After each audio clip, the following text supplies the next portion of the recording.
Salam əziz izləyicilər, mən tarix və coğrafiya müəllimi Fatimə Əzizova.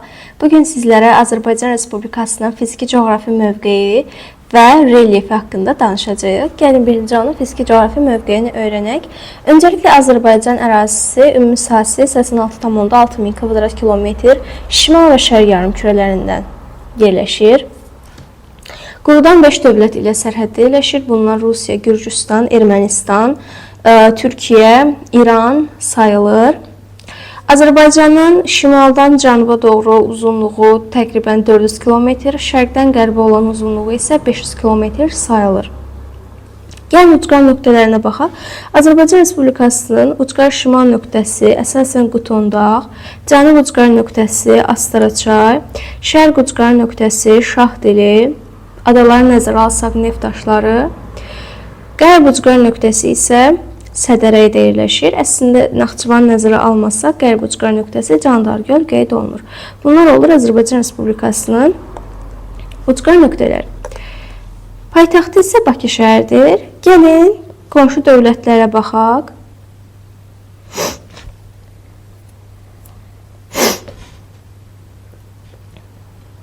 Bəli. Birinci gəlin Rusiya ilə olan sərhəddə yerləşən coğrafi obyektlərə baxaq. Rusiya ilə sərhədin ümumi uzunluğu 391 km-dir. Sərhəddə yerləşir Samur çayı, Sudur silsiləsi, Bazarcı zirvəsi, hansı ki Azərbaycanın ən hündür nöqtəsidir, 4466 metr hündürlüyü və Başqafqaz silsiləsi yerləşir. Burada yerləşən rayonlara isə Xaçmaz, Qusar, Qəbələ, Oğuz, Şəki, Qax, Zaqatala, Balakən rayonlarını misal göstərmək olar. Daha sonra keçdik Gürcüstanla sərhədə. Gürcüstanla sərhədlərimizin ümumi uzunluğu 471 km-dir. Sərhəddə yerləşən coğrafi obyektlərə Qanıq çayı, Qabırı çayı, Candargöl, Qarayazı düzü və Ceyran çölü misal göstərə bilərik. Sərhəddə yerləşən rayonlara gəldikdə isə Balakən, Zaqatala, Qax, Samux, Tovuz, Ağstafa, Qazax. Əlavə olaraq qeyd edək ki, Balakən, Zaqatala, Qax həm də Rusiya ilə sərhəddə yerləşən rayonlar sayılırdı. Daha sonra indi keçdik Ermənistanla sərhəddə yerləşən coğrafi obyektlərə. Ümumi sərhəd 1007 km-dir. Sərhəddə yerləşən coğrafi obyektlərə isə Murğuz, Şahdağ, Şərqi Göyçə silsilələri, Qarabağ vulkanik yaylası, Yazı yaylası, Dərələyəz və Zəngəzur silsilələrini misal göstərmək olar. Sərhəddə yerləşən rayonlara isə Qazax, Ağstafa, Tovuz, hansı ki bunlar həm də Gürcüstanla sərhəddə yerləşirdilər. Gədəbəy, Daşkəsən, Kəlbəcər, Laçın, Qubadlı, Zəngilan həm də İranla sərhəddə yerləşir, Şahbuz. Daha sonra Ordubad, Culfa, Babək, Kəngərli, Şərur və Sədərək. Şahbuzu çıxmaq şərti ilə yerdə qalan rayonlar həm də İran ilə sərhəddə yerləşir. Sədərək isə 3 ölkə ilə sərhəddə yerləşir, əlavə olaraq Türkiyə. İndi isə keçək İranla sərhəddə yerləşən coğrafi obyektlərə. Sərhədin ümumi uzunluğu 765 km-dir. İranla sərhəddə yerləşəcəyi Astaraçay, Talır silsiləsi, Bolqar çay, Muğan düzü, Araz çayı. Daha sonra sərhəddə yerləşən rayonlara isə Sədərək, Şərur, Kəngərli, Babək, Culfa, Ordubad, yəni Şahbuz istisna olmaqla Naxçıvan Muxtar Respublikası daxilində yerləşən bütün rayonlar. Daha sonra cənubda Zəngilan, Cəbrayıl, Füzuli, Beyləqan, İmişli, Biləsuvar, Cəllabad, Yardımlı, Lerik və Astara rayonlarını misal göstərə bilərik. Türkiyə ilə sərhəd xəttimiz 15 km təşkil edir. Qərbdən sərhəddə yerləşirik. Burada da Sədərək düzü və Araz çayı yerləşir. Sərhəddə yerləşən rayon isə təbii ki Sədərək rayonudur. Daha sonra Azərbaycan sahil xəttinin uzunluğuna gəldik. Bu 825 km-dir. Sahildə yerləşən coğrafi obyektlərə Şollar düzü, Samur dəvəsi, Yaşma düzü, Abşeron yarımadası, Cənub-Şərqi Şirvan düzü, Salyan düzü və Lənkəran ovalığını misal göstərə bilərik. Eyni şəkildə sahildə yerləşən rayonlara isə Xaçmaz, Şabran, Siyəzən, Xızı, Abşeron, Sumqayıt, Bakı, Sumqayıt şəhəri, Bakı şəhəri, Salyan, Neftçala, Masallı, Lənkəran və Astara rayonlarını misal göstərə bilərik. Astara və Xaçmaz rayonları həm xarici ölkə ilə sərhəddə yerləşir, həm də Xəzər dənizi sahilində yerləşən rayonlar sayılır. İndi isə keçək Azərbaycan Respublikasının relyefini öyrənmək. Buna keçmədən öncə bir şey də qeyd edim. Azərbaycan coğrafi mövqeyinə görə Böyük və Kiçik Qafqaz dağlarının arasında yerləşir. Asiya və Avropanın qovşağındadır. Bu onun əsas fiziki coğrafi mövqeyi sayılır. İndi isə onun relyefini öyrənək. Azərbaycan relyefi bayaq da qeyd etdiyimiz kimi Böyük Qafqaz, Kiçik Qafqaz, Talış dağ sistemlərindən ibarətdir. Bu dağ sistemlərinin arasında isə Kürdağ arası çökəkliyi yerləşir. Hər bir relyef vahidini ayrı-ayrılıqda gəlin öyrənək. Məsələn, Böyük Qafqaz dağları. Baxın, burada dairə aldığım hissə Böyük Qafqaz dağlarını təşkil edir. Öncəliklə bilməliyik ki, Böyük Qafqaz dağları hardan başlayır? Azərbaycan hissəsi Tınov-Rostov zirvəsindən başlayır və Abşeron yarımadasına qədər, hətta sualtı davamı Türkmənistan sahillərinə qədər uzanır. Yəni, çox böyük bir dağ sistemidir. Əlavə olaraq Cavan dağdır, geosinklinal bölgədə yerləşir. Böyük Qafqaz dağlarına aid olan silsilələrə isə yan silsilə, Başqafqaz, Qovdağ, Niyaldağ, Qaflan, Qaragüzey. Baxın, onların hamısını burada aşağıda hazırladığım xəritədə göstərim. Bunlar Böyük Qafqaz dağlarının silsilələridir. Baxın, Başqafqaz ən böyük silsiləsidir. Yan, Sudur, Təngi, Qovdağ, Niyaldağ, Cəfəryaylıq, Qaynar Arxac, Güney, Qaflan, Qubaq silsiləsi, Ləngəviz, Ələtrəsi, əslində bunlar hamısı Böyük Qafqaz dağ sisteminə daxildir. Bəs yaxşı, bu hansı zirvələr yerləşir Böyük Qafqaz dağlarında? Gəlin bir də onlara baxaq. Böyük Qafqaz dağlarının ən hündür zirvəsi Bazar düzüdür, Başqafqaz silsiləsində yerləşir. Bundan başqa Başqafqaz silsiləsində Tufan dağ, Bazar yurt, ondan sonra Çingiz Mustafayev, Zəfər kimi 4000-dən hündür bir çox zirvələr mövcuddur. Sərhəddə Mərkəmud, Ahvay, Qutondağ kimi zirvələr də yerləşir. Yan silsilə Başqafqaz silsiləsindən sonra ən böyük ikinci silsilədir. Yan silsiləsinin ən hündür zirvəsi Şahdağ zirvəsidir. Bu da 4243 metr hündürlüyə malikdir. Bundan başqa Qızılqaya zirvəsi də yan silsilədə, həmçinin Yarıdağ zirvəsi də yan silsilədə yerləşir. Sudur silsiləsi sərhəd bölgəsinə düşür, onu da göstərim. Daha sonra bu Qovdağdır, bu da Niyaldağ silsilələri sayılır. Bu oldu bizim Böyük Qafqaz dağları və Böyük Qafqaz dağları çox parçalanmışdır. İndi isə keçək Kiçik Qafqaz dağları. Baxın, Kiçik Qafqaz dağlarının əsas silsilələri Şahdağ silsiləsi, Murovdağ silsiləsi, Qarabağ silsiləsi, Göyçə silsiləsi, Dərələyəz və Zəngəzur silsilələri, Qarabağ vulkanik yaylası, Yazı yaylası, Muruğu silsilələri sayılır. Hətta gəlin onları ətraflı, yəni daha səliqəli görmək üçün hazırladığım digər xəritəyə baxaq. Baxın. Muruğuz, Şahdağ, Göyçə silsiləsi, Qoşqar, Qaflanqala, Murovdağ, Qaraqaya, Xocayurt, Qarabağ silsiləsi, Zəngəzur, Dərələyəz silsiləsi, Əznəbürd, Duzdağ, Küküdağ silsiləsi, Darıdağ silsiləsi, Sarıdərə silsiləsi, əlavə olaraq Qarabağ vulkanik yaylası və Yazı yaylası da Kiçik Qafqaz dağ sisteminə daxil olan ərazilər sayılır. Bunların içərisində Muruğuz, Şahdağ, vulkanik yayla, Zəngəzur, Dərələyəz, Yazı sərhəd bölgədə yerləşir. Hündür zirvələrdən də hansıları bilmək lazımdır? Şahdağın ən hündür zirvəsi Qocadağ, Murovdağın ən hündür zirvəsi deməli Qamışdağ sayılır. Vulkanik yaylanın ən hündür zirvəsi Dəlidağdır. Göyçə silsiləsinin ən hündür zirvəsi Ketidağ, Zəngəzurun ən hündür zirvəsi Qapıcıq, Dərələyəzin ən hündür zirvəsi isə Küküdağ sayılır. Bunların içərisində Qapıcıq zirvəsi, hansı ki Zəngəzurda yerləşir, Kiçik Qafqaz dağ sisteminin Azərbaycan ərazisindəki, baxın ümumi yox, Azərbaycan ərazisindəki ən hündür zirvəsi sayılır. Gəlin baxaq. 3904 metr hündürlüyə malik olmalıdır. Baxın, gördünüz, Kiçik Qafqaz dağlarının Azərbaycanda ən hündür zirvəsi sayılır. Kiçik Qafqaz Böyük Qafqazdan fərqli olaraq maqmatik süxurlarla olduqca zəngindir. Vulkanik süxurlar da əlavə olaraq burada Böyük Qafqaza nəzərən çox geniş yayılmışdır. Kiçik Qafqazda, Böyük Qafqazda bir də olmayan vulkanlar var. Bunlar stratovulkan, amma sönmüş vulkanlar sayılır, yəni fəal vulkanlar deyirlər və əksəriyyəti də Qarabağ vulkanik yaylasında yerləşir. Ən hündürləri Dəlidağdır. Bundan əlavə Böyük İşıqlı, Axar-Baxar, Qızılqaya, Gəlinqaya vulkanlarına da burada rast gəlmək mümkündür. Baxın, burada yerləşir hamısı. Bu da oldu bizdə Kiçik Qafqaz dağ sistemi. İndi isə keçək Talış dağ sisteminə. Talış dağları Azərbaycan Respublikasının cənub hissəsində yerləşir. 4 əsas hissədən ibarətdir. Brovar silsiləsi, Dizdoni, Peştəsər və Talış silsiləsi. Bunların içərisində ən hündürü Talış silsiləsidir. Talış silsiləsinin ən hündür zirvəsi Kömürköy zirvəsidir. 2493 metr onun hündürlüyüdür. Kömürköydən sonra hündür zirvəmiz isə Qızyurdu zirvəsi sayılır. 2433 metrdə onun ən hündür nöqtəsi, yəni zirvənin hündürlüyü sayılır. Bu da oldu Talış dağları. Əslində Talış dağları Kiçik Qafqaz dağlarının davamı sayılır. Bu oldu Azərbaycan ərazisində olan əsas dağlar. İndi isə keçək düzənliklərə. Demək, burada əsas yeri tutacaq Samur Dəvəçi düzənliyi Azərbaycan Respublikasının şimal-şərq hissəsində Xəzər dənizi sahilində yerləşir. Bir hissəsi okean səviyyəsindən aşağıdadır. Alüvyal mənşəli düzənlik sayılır. Qusar maili düzənliyi hündürlüyü Samur Dəvəçidən gördüyünüz kimi daha çoxdur. Burada denudasiya prosesləri üstünlük təşkil edir.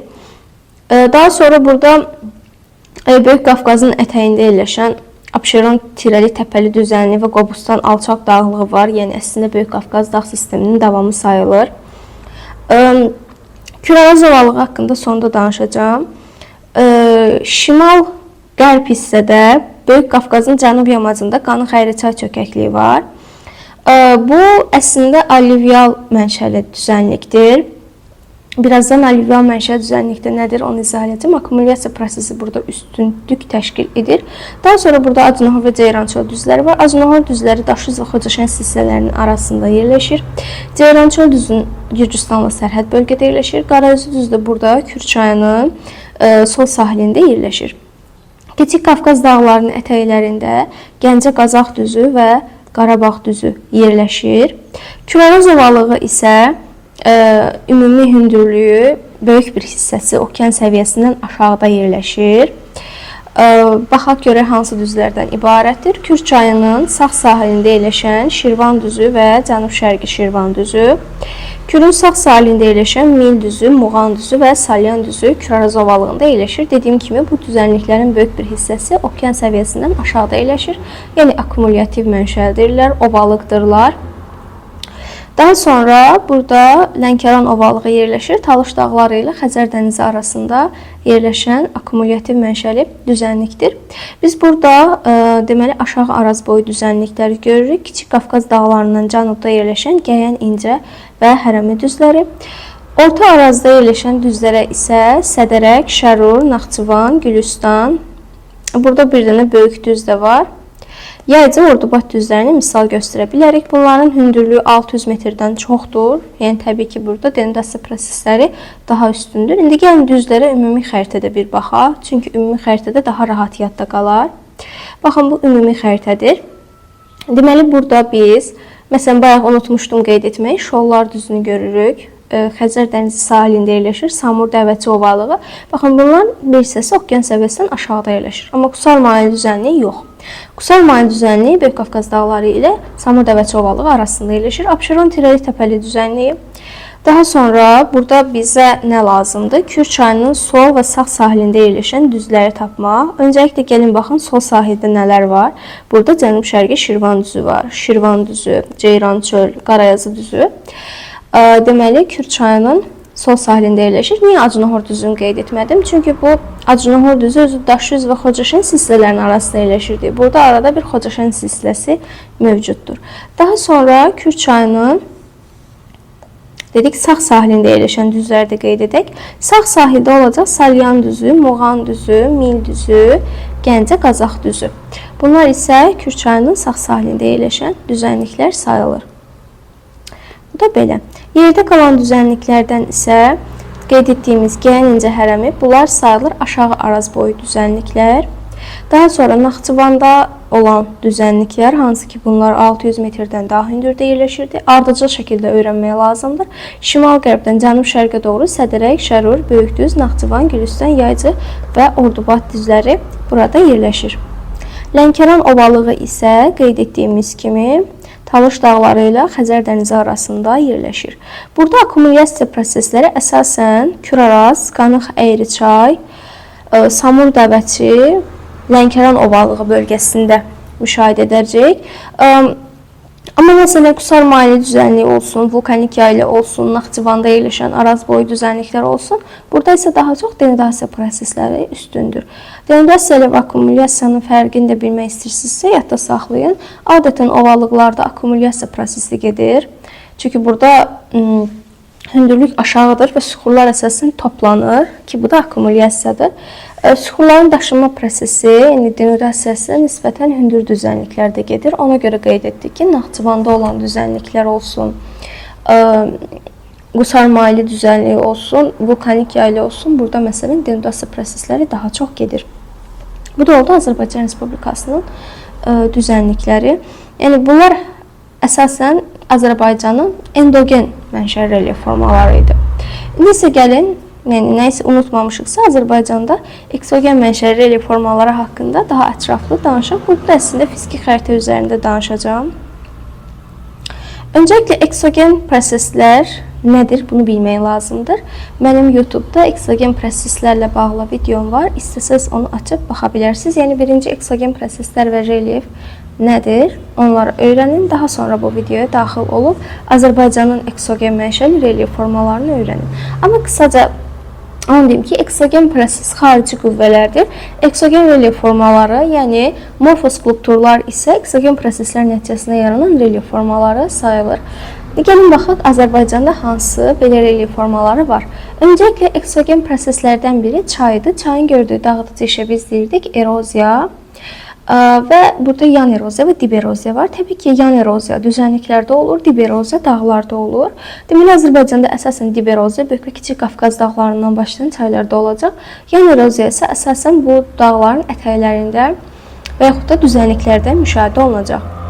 Çaylarda V şəkilli dərələr, U şəkilli və kanyonvari dərələr olur. Yadda saxlayın, kanyonvari dərələr Böyük Qafqaz dağlarında müşahidə edilir. V şəkilli dərələri biz Kiçik Qafqazda və Böyük Qafqazda görə bilərik. U şəkilli dərələr isə dağ-ətəyi bölgələrdə daha çox müşahidə olunur. Şəlalələrə də yine eyni şəkildə dağlıq bölgələrdə rast gələcəyik. Meandrlar, bilirsiniz ki, əsasən düzənlik çaylarında rast gəlindiyi üçün Küraz ovalığında daha geniş alacaq. Məsələn, Kür çayında biz bunu yaxından da baxanda burada meandrların yarandığını görə bilərik. Çaylara aid digər bir relyef forması ki, ən çox testlərdə bunu soruşur, gətirmə konusudur. Gətirmə konusu çayın gördüyü yaradıcı işdir. Gətirmə konusu əsasən çay dağdan düzənliyə keçəndə olur. Yəni dağın ətəyinə yaxın yerdə yerləşən düzənliklər seçə bilərsiniz. Məsələn, Azərbaycanda gətirmə konuslarına əsasən Qanı Xəyri çayda rast gəlinir. Şirvan düzündə, Gəncə, Qazax və Qarabağ düzlərində çox rast gəlinir gətirmə konuslarına. Bunlar çayın gördüyü işidir. İndi keçək buzlaqların gördüyü iş. Bilirik ki, buzlaqların gördüyə dağıdıcı iş buzlaq ekserasiyası, yaradıcı iş isə buzlaq akkumulyasiyası adlanır. Buzlaq mənşəli relyef formalarına isə moren tirələri, moren təpələri, karlar, sirklər və truq dərələri aiddir. Və yaxşı, Azərbaycanda bunlar harda rast gəlinir? Bilirsiniz ki, Azərbaycanda düzənlikdə buzlaq yoxdur, dağ buzlaqları var. Dağ buzlaqlarda Azərbaycanda 3900-dən hündür olan zirvələr də var. Yəni söhbət nədən gedir? Buzlaq mənşəli relyef formaları harda yayılır? 3900-dən hündür olan zirvələrdə. Bəs yaxşı, bunlar hansı zirvələrdir? Təbii ki, birinci Qapıçıq zirvəsi Naxçıvanda sadəcə Qapıçıq zirvəsində var. Baxın burada. Çünki 3904 metr hündürlüyə malikdir. Böyük Qafqaz dağlarında isə 4000-dən hündür bir çox zirvəyə misal göstərə bilərsiniz. Bunlara təbii ki də Bazardüzü, Bazaryurt, Tufandağ, Rəqdan, Yarıdağ, Çingiz Mustafayev, Zəfər zirvəsi, Şahdağ zirvəsi. Baxın, bunları misal göstərə bilərik. Hansı ki, burada buzlaq mənşəli relyef formaları geniş yayılmışdır. Buzlaqdan danışdıq. İndi isə keçək arid denudasiya relyef formalarına. Arid denudasiya prosesi müvəqqəti axan suların yaratdığı relyef formalarıdır. Əsasən, baxın, sözün içində nə var? Arid və denudasiya. Arid nə deməkdir? Quraq. Arid iqlim, quraq iqlim deməkdir. Denudasiya isə nisbətən hündür ərazilərdə olur. Yəni, biz hündür və quraq olan əraziləri tapmalıyıq. Azərbaycanda arid denudasiya relyef formaları 3 yerdə var. Abşeron Qobustan bölgəsində, bu bir. Daha sonra Ajdonu Ceyrançöl bölgəsinə, bunlar olduqca hündür düzənliklərdir. Məsələn, Ceyrançöl hündürdür. Burada denudasiya prosesləri gedir. Quraqdırmı? Bəli. Qobustan məsələn, quraqdır, bəli. Hündürdür, hündür düzənlikdir, bəli. Və Naxçıvan Muxtar Respublikasında təbii ki. Deməli, arid denudasiya relyef formaları Naxçıvan, Ajdonu Ceyrançöl, Qobustan, Abşeron bölgələrində olduqca geniş rast gəlinir. Daha sonra keçək Azərbaycanda məsələn akkumulyasiya prosesləri harda baş verir? Akkumulyasiya da bilirsiniz ki, toplanmadır. Əsasən akkumulyasiya deyə bilərik Küraraz, Lənkəran ovalığı və Samur Dəvəçi, Şollar düzü misal göstərilə bilər. Denudasiya isə əsasən dağlıq bölgələrdə və qeyd etdiyim kimi hündür düzənliklərdə, Acunahur, Ceyran, Çöl kimi, Qobustan kimi bölgələrdə, Naxçıvanın düzənlik bölgələri kimi, hətta dağlıq bölgədə, yəni ümumiyyətlə dağlarda zaten denudasiya prosesləri gedir və bir də hündür düzənlik olan yayla və yüksəkliklərdə denudasiya prosesləri gedir.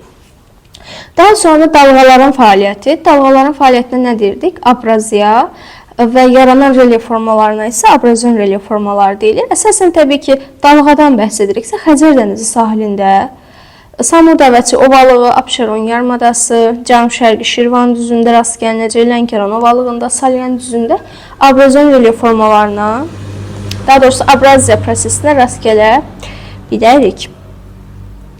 Bu qədər. Hər hansı bir şey unutmuşammı? Baxın. Buzlaq. Kars prosesini deməmişəm. Bir də sürüşmə. Tamam, sürüşmə prosesini indi qeyd edeyim. Öncəliklə Azərbaycanda sürüşmə prosesləri əsasən harda müşahidə olunur? Böyük Qafqaz dağlarının cənub yamacında. Yəni baxın, tam olaraq bu bölgədə. Biraz çox ərazi əhatə etdim. Yəni əsasən baxın, bu bölgələrdə sürüşmə prosesləri daha çox baş verir. Bunun səbəbi isə süxurların yatım ardıcıllığıdır. Su keçirməyən süxurların üzərində su keçirən süxurlar toplandığı üçün yağış yağanda və yaxud da qar əriyəndə birdən-birə sürüşmə hadisələri çox müşahidə edilir. Demək, sürüşmə nə götürürük? Əsasən Böyük Qafqazın cənub yamacı. Əlavə olaraq sel hadisələrində də Böyük Qafqazın cənub yamacını götürə bilərik. Bir də onu da qeyd edeyim ki, sürüşmə həm də meyilli ərazilərdə çox olur. Yəni, birinci şərt ərazinin meyilli olmasıdır. Bir də qeyd etdiyim kimi, yağışın çox yağması sürüşmələrə səbəb ola bilər. Bir də antropogen relyef formaları qeyd etdik. Yəni, antropogen insan mənşəli relyef formasıdır. İnsanların yaratdığı relyef formalardır. Təbii ki, Azərbaycanda antropogen mənşəli relyef formaları da insanların çox yaşadığı bölgələrdə olur. Abşeron yarımadası, Küraraz ovalığı, Lənkəran ovalığı, Samur Dəvəçi kimi bölgələrdə antropogen relyef formaları daha çox geniş yayılıb. Misal üçün, deyək ki, Samur-Abşeron kanalı, Yuxarı Şirvan kanalı, Yuxarı Qarabağ, yəni bunlar antropogen mənşəlidir də, çünki insanlar tərəfindən yaradılıb. Bağ, bostan, əkin sahələri, bunlar hamısı antropogen mənşəli sayılır, çünki insan tərəfindən yaradılıb. Bu dərsimiz bu qədər, yəni çalışdım ki, Azərbaycan ərazisinin relyefi haqqında sizə ətraflı məlumat verim. Növbəti dərsimizdə isə Azərbaycan Respublikasının geoloji quruluşu, tektonik zonaları və faydalı qazıntıları haqqında sizə məlumat verəcəm. Sağ olun, salamat qalın, hələlik.